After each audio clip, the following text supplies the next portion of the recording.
Recognize this? Oh, this is our favorite lovely little dilator, right? I know we don't love these things that much, but let's talk about one of the biggest mindset shifts to make dilating a little bit better. So hi, I'm Jess. I'm a trauma-informed pelvic floor occupational therapist and a vaginismus recovery coach. I dealt with these things for a long time. I hated these things so much because I had vaginismus, or painful impossible sex, for 8 years. I went through these suckers all the way to the largest size twice and still couldn't transition to my husband.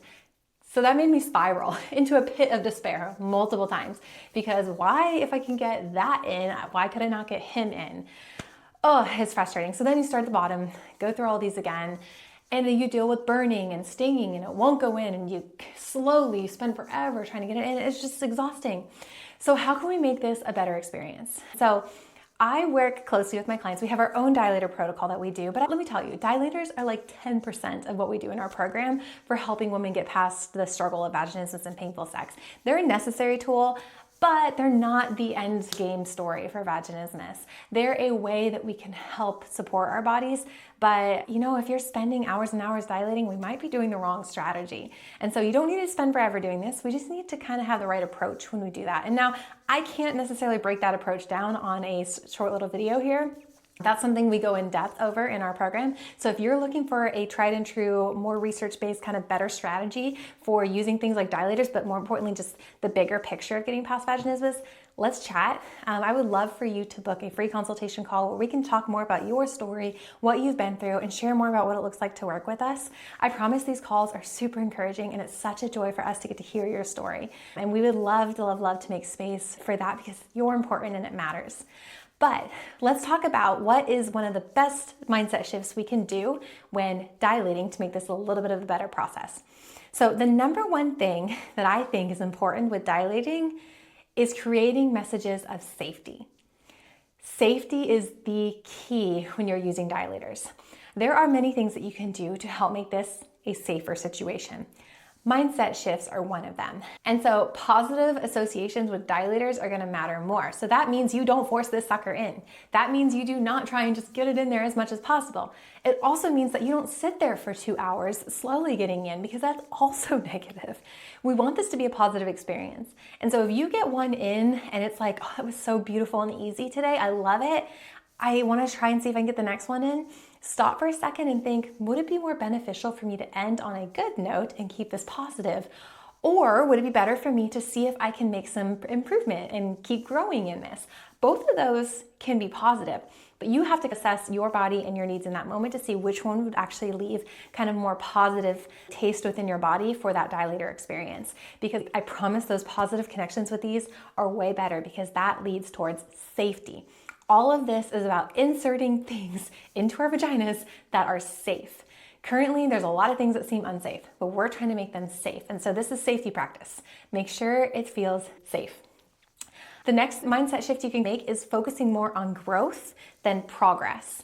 It drives me crazy when I hear someone say like, oh, I've had a setback, or I've made such big progress, because that makes our healing a little bit more linear.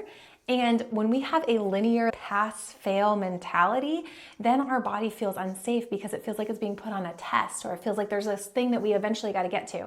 Yes, our goal is to be able to have pain-free sex. I'm not saying we change our goal. I'm just saying let's change the way we approach that goal. Instead of pass, fail, progress, or setbacks, or regressions, we're doing growth. Because I guarantee you, even if that dilator does not go in today, you still grow. And that growth is what matters more for safety than progress does. You grow when you learn things that didn't work. I mean, that's how we have any invention in this world, right? We have a whole bunch of things that didn't work till we found the thing that did work. We learn from that. And so when learning and growth are the goal, our body feels safer to open up and be vulnerable, because there's no risk of failure. I grew today. This was a hard dilator session, but I grew. I grew in this way, and this way. And something I learned was this, and this. Oh my gosh, your body feels so much safer when we can grow rather than fail. And then lastly, to foster safety within dilating, we want to make sure that we're doing this rather gradually and strategically. So this looks different for everyone, and the process can be very intricate and beautiful, but it also can be a little bit challenging, because if we progress too far too quickly, Or if we kind of don't progress, our body can be re-traumatized in a sense. And then it's kind of building those not so great pathways when we're trying to build those pathways of safety. And so we don't want to just jump to, okay, I got the largest dilator in and now let me bring my husband into this and then bam, see if this works. That's abrupt. That's a lot. Your body's probably not going to feel safe with that transition. Or I have been dilating, in this certain position and I think I'm just going to switch it up and try this new one. That might be a great idea and that might lead to growth, but it also could be a little bit too much for your body at the time. So I would say let's break this down and go gradually, but also keep making progress. Because the alternative to that is we get stuck and we get comfortable and we don't progress. That actually super concentrates our comfort zone and makes anything outside of that a lot more uncomfortable and unsafe. And so if you get stagnant and you get stationary, our body gets extra comfortable there and it makes that next step outside of that a little bit more challenging. We want quality, steady, continued momentum as we keep going forward in this without jumping too much and without kind of getting stagnant in that. Now, if you have a season where it was the holidays and my in-laws and it was like 2 months ever since I've dilated, that's okay. That's not necessarily stagnation. Stagnation is you show up and you dilate and you're just afraid to do that next step. We can have seasons where we need to take extended breaks and that's fine. And I have many clients who take those seasons and because of the work we do, they actually jump back into dilating and they see so much more progress than they ever have. And when you're doing things the right way, that beautiful growth can happen like that. But stagnation is more like I'm too afraid to move on. I'm too nervous or our body goes into a shutdown response too quickly. And so we kind of get in a pattern of being comfortable. So again, the whole goal is to create messages of safety. And so these are 3 ways that you can create safety, but there's so many and we do so much intentional work to really bolster safety with, yes, dilating, but more importantly with sex and intimacy, because these aren't our goal. Incredible, beautiful, deep, connecting sex is our goal. And so dilators are a small piece, but safety is the bigger picture.